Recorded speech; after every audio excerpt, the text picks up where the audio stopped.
Magandang araw sa inyong lahat. Welcome ulit kayo dito sa channel ko at para dun sa mga bago, ang channel ko ay nagbibigay kaalaman at idea tungkol sa poultry farming at egg marketing business. Kaya kung nandyan na rin lang kayo, panoorin yung buo ang video para buo rin ang kaalaman at ideyang makukuha nyo.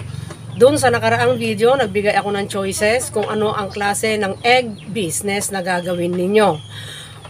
At isa sa mga choices na ibinigay ko ay yung ikaw mismo yung source. Ikaw yung egg producer. Ibig sabihin, ikaw yung nag-put up ng layer farm. Pero, syempre, kung mag-put up ka ng layer farm, meron ulit choices doon. Pipiliin mo na naman ngayon kung ano yung gusto mong layer farm, gaano kalaki, no? So, meron yung category dito na backyard layer farm, semi-commercial at saka commercial na layer farm.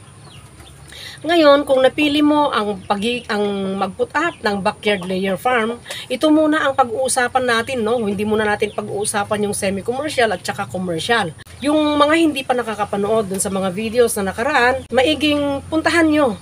Bisitahin ninyo ang mga videos na nandun para makasunod kayo dun sa pinag-uusapan natin ngayon. Dito sa backyard layer farm, merong mga ilan na mga advantages at mga ilan na disadvantages din. 'Di ba ang backyard layer farm maliit lang ang population, no? So, hindi mo poproblemahin ngayon yung lote kung saan ka ba magpapatayo kasi nga sa likod bahay mo lang 'yan. Lalo na kung ang resources mo naman talaga ay limited, 'di ba? So wala kang pambili ng bagong lote para pagpatayuan ng layer farm mo. At wala ka ring kakayanan na mag-hire ng tauhan mo pa para sila ang gagawa para sa'yo. At isa pa, yung halimbawa, yung passion mo, baka naman gusto mo lang talaga mag-backyard layer farm, no? Although, pag nag-backyard layer farm ka, pwede mo namang i-expand kung kaya mo na, no? So, pansamantala, no? Mag-backyard layer farm ka, ang advantage niyan ay mas maliit ang pakakainin mo. Mas maliit ang bibisitahin mo. Ibig sabihin, i-check mo araw-araw kasi ikaw ang iikot, no? Mas maliit ang isusustain mo na project mo. At saka, pero hindi ko sinasabing pag-steady ka dyan, ha? Kung gusto mong mag-expand. At saka, yung maliit na population kasi, no, mas madaling i-maintain. Mas madaling i-maintain. At ang advantage niyan, no, pag umaga, di ba, nag-iikot ka. So, makikita mo agad-agad kung ano yung ipinagbago dyan sa mga layer mo. Kasi, di ba, alam mo na yung behavior nila araw-araw. So, pag may nakita ka na medyo nag-withdraw sa pagkain or medyo naging aggressive or what, so makikita mo kaagad at mareremedyohan mo kaagad. Yun naman ang advantage pagka backyard layer farm ang gagawin mo.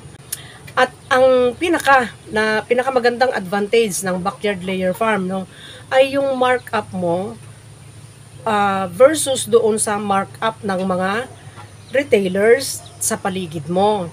Kasi ikaw nga ang source, di ba? So hindi ka bumili sa wholesaler. Hindi ka bumili sa mga ibang farm nang ibebenta mong itlog. Ikaw mismo ang nag-produce. At ikaw mismo ang nakakaalam kung magkano yung talagang cost per egg. Yung ibig sabihin yung pinuhunan mo para ma-produce yung isang itlog, di ba? Alam naman natin na yung cost of production per egg ay iisa. Kung napanood nyo yung mga video ko na yon, maigi alam nyo yon. Pero kung hindi nyo pa napanood yon, panoorin nyo yung sa cost of production na diniscuss ko doon. Iisa ang cost of production ng bawat itlog. Kahit na small, medium, large, extra large yan, jumbo, kung ano yung kinain ng amount ng kinain ng layer para ma-produce niya yung isang itlog na yon, na kahit na anong size, pareho ang cost of production. Pero pagdating dun sa selling price, di ba, iba-iba ang price, iba ang presyo ng small, medium, large, extra large. At dun sa small at saka medium, mas kokonti ang kita or mas kokonti ang markup mo dun, di ba? At dun sa large at extra large, dun ka babawi ng markup. Kasi nga, Isa ang cost, halimbawa, ang cost of production nila ay 3 pesos and 60 centavos bawat itlog, ano, 'di ba? Kahit anong size. Pero pag ibinenta mo na 'yon, mas mataas naman na ang presyo ng large at saka extra large. So doon ka babawi. 'Yun yung advantage mo doon sa mga ibang retailer sa paligid mo. At ang backyard layer farm ay advisable na mag-retail ka. Retail price ang gagawin mo. Yung markup mo mas mataas kaysa dun sa ibang retailers kasi sila bumibili sila at limited yung magiging markup nila. Ang disadvantage naman, siyempre, 'di ba? Maliit ang population mo, ibig sabihin mas kokonti ang egg produced mo. 'Di ba? Yung egg production mo. Siyempre, mas maliit ang population, parallel kasi yan, no? Mas maliit ang population, mas maliit ang income. Or kahit na mas mataas ang markup mo kumpara doon sa mga ibang retailers. Pero, ang suma total niyan, maganda ang backyard layer farm pa rin.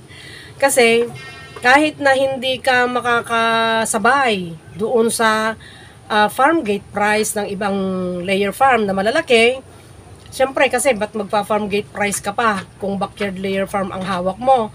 Samantalang yung 3 trays, 5 trays na daily production mo, halimbawa, na itlog, pwede mo naman ibenta dyan sa palipaligid nyo, di ba? Kaya mo namang i-dispose yan araw-araw, basta huwag ka lang uupo. pwede mong i-dispose yan sa mga kapitbahay, kakilala, KKK mo. So, dyan papasok yung marketing skills, di ba? Doon sa surveying of market outlet. So, sana may natutunan kayo dito sa video ito. Hindi, maaaring kulang yung advantages and disadvantages na sinabi ko.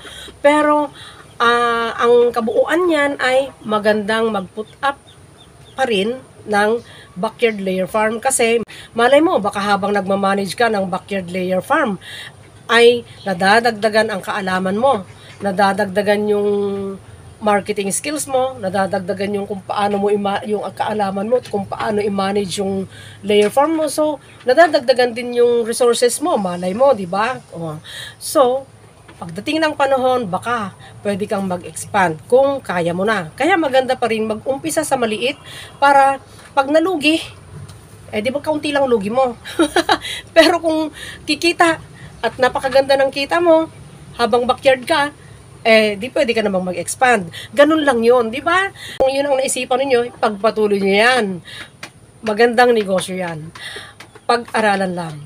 So, hanggang dito na lang. At huwag kalimutang mag-like, mag-subscribe, at pakihit na rin ang notification bell para sa susunod na mga videos ay ma-notify kayo. At syempre, agyamanak, no? Agyamanak kadagya Ilocano, makikita ng comment ijay comment box ko. Thank you, ti panagbuyayo. At salamat sa lahat ng mga sharer, likers, lahat yung mga nagko-comment. At maa-appreciate ko lalo kung ang comment ninyo ay related dito sa topic na kasalukuyang pinag-uusapan natin. Sana pagpalain tayong lahat.